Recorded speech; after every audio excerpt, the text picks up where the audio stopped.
of all the people I know, I had to do this with you today.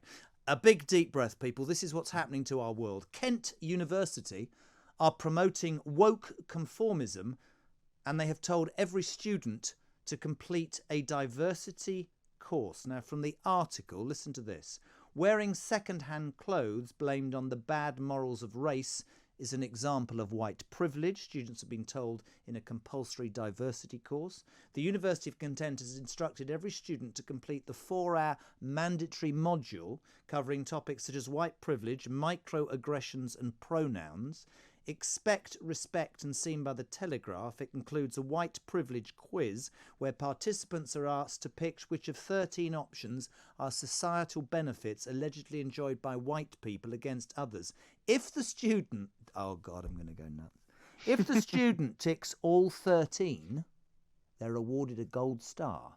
And if not, a button appears and says retry or you can't come to this university. One white privilege example listed is, I can swear or dress in second-hand clothes without having people attribute these choices to the bad morals, the poverty or the illiteracy of my race. Darren Grimes, I'm just going to step back. I mean, it's breathtaking, isn't it? It's never mind the University of Kent, it's the University of Contempt, and it's contempt for white people, it seems. I just don't understand, Jeremy, how this became acceptable, because in my eyes, it is saying people have white privilege, saying that people have inherent white privilege is racist, right? That sort of thing used to be derided, segregating people by the colour of their skin, immutable characteristics, as being racist. Now, talking about things like white privilege, microaggressions, pronouns. Jez, I don't know about you, right? But I don't know how old your kids are, if they're of university age or whatever.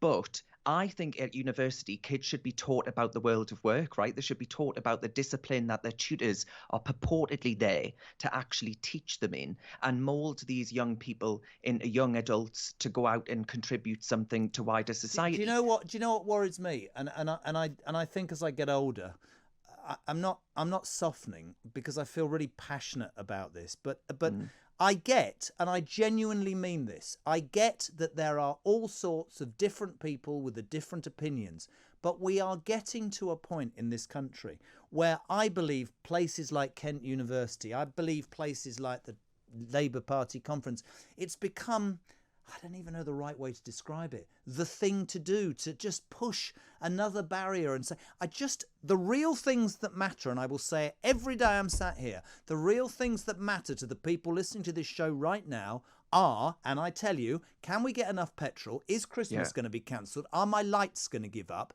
All of this crap is not at the forefront of most people's minds. I get about the green argument, but at the end of the day, there are other things as well. And it's almost like of course there are. Normality and sense has been swallowed in this attempt to outdo each other with, I don't know, just BS. It's not just the university sector, though, right? This is happening in the NHS. This is happening in other public bodies, that taxpayer-funded bodies. You could say it's happening at the BBC as well. There are so many ways in which, if you go back to the University of Kent example, where kids are being taught divisive claptrap, right? And basically, I think that's teaching them more about the wackery and wokery of the Labour Party and how to get through Labour Party conference without being cancelled, more than it is about making them robust adults going out into the world and making a decent living and making something of their lives, if that's what they choose to do. And my advice would be, don't send your kid to university, because they're clearly just, I think, factories of indoctrination at the minute. It's bizarre. But Darren, you know I care deeply about you, but even I am going to have to cut you off. I agree with you.